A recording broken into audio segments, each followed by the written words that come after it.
Well, good afternoon, and thank you for joining us. My name is Michael Gault. I'm the practice group leader for our eminent domain team at Bell, Carrington, Price, and Gregg. And on behalf of our North Carolina attorneys, I would like to welcome you here to this virtual town hall this evening to talk specifically about the Complete 540 Triangle Expressway Southeast Extension project.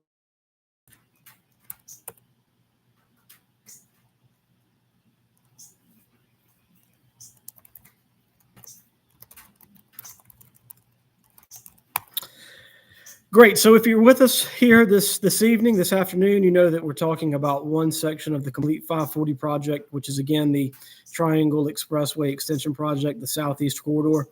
This is one section of a new, modern, 6-lane divided median toll road that is designed to alleviate congestion. It's going to help with safety and all of the other ideals that the NCDOT brings when they create new projects like this.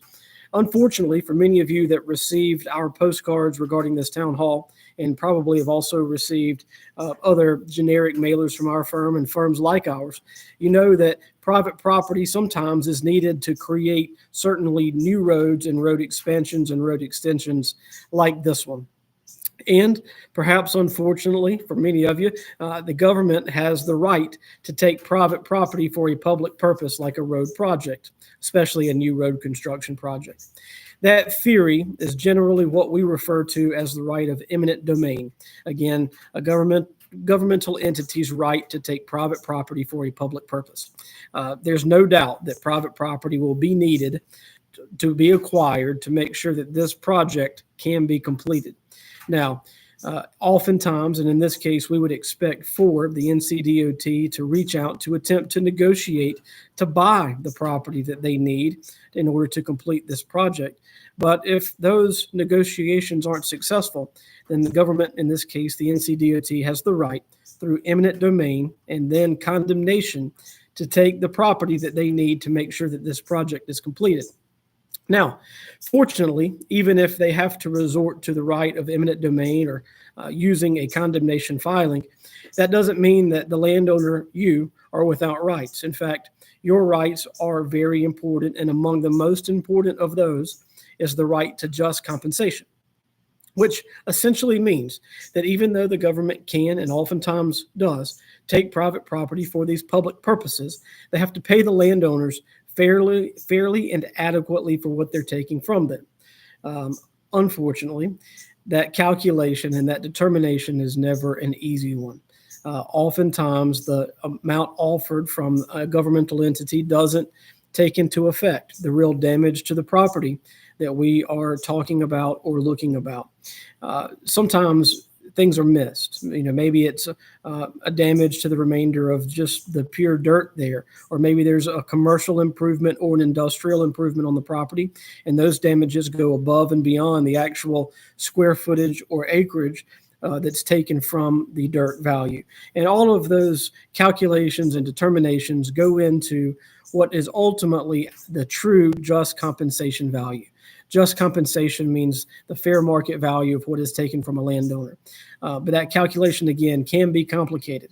And that's where our team comes in. We have a team of lawyers and staff who work on these projects, commercial, residential, and vacant land, all day, every day, to make sure that the landowner is compensated fully, fairly, and adequately for what they're losing as a result of road projects and other infrastructure projects across our practice areas. The impacts aren't always simple. Sometimes they are. Sometimes they're easy strip takes across the front of a piece of property, and we're able to value those pretty quickly. Sometimes we have properties that have development plans or, in fact, have already been developed. And so those impacts become much more complicated.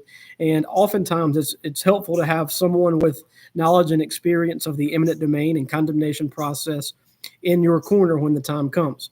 I can assure you that the other side, the government, the NCDOT in this particular case, will have a stable of people representing them all the way from their inspectors and appraisers, right-of-way agents, and ultimately their assistant attorney generals or attorneys that represent them in the condemnation case, who do this all the time.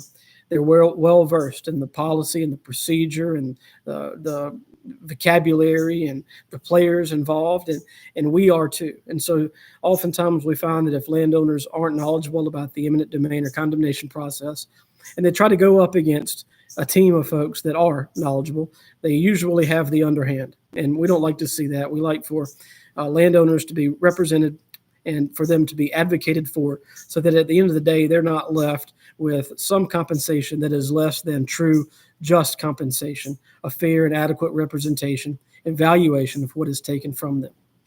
Now, we like to keep these short and sweet, but a couple of things that I would like to finish with here this afternoon and this evening.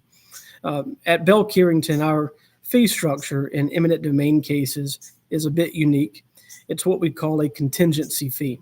And so that means that our fee is calculated on a percentage of what we're able to recover for our landowners in just compensation over and above the initial amount offered by the governmental entity.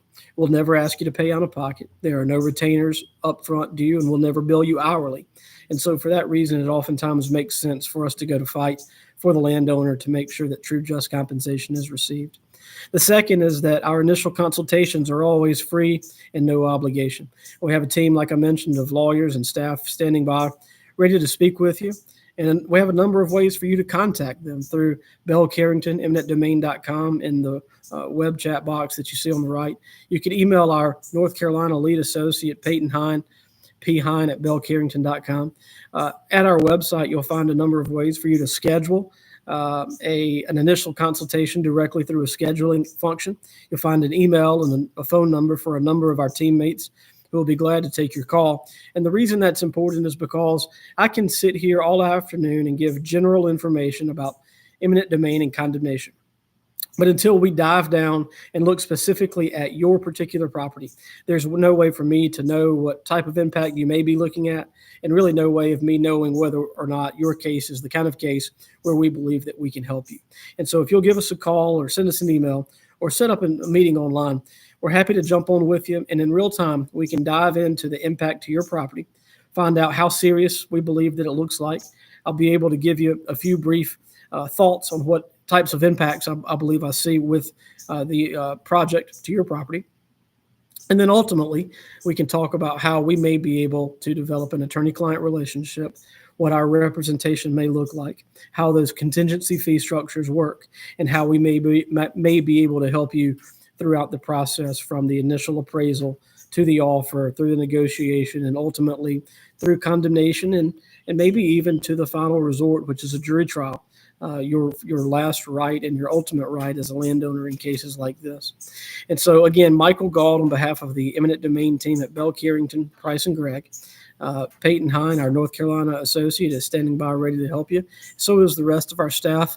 We're here to get you connected with the right attorney who will help you through this project from start to finish. Thank you for your time. I believe we can be of value to you, and we look forward to speaking with many of you. Thank you.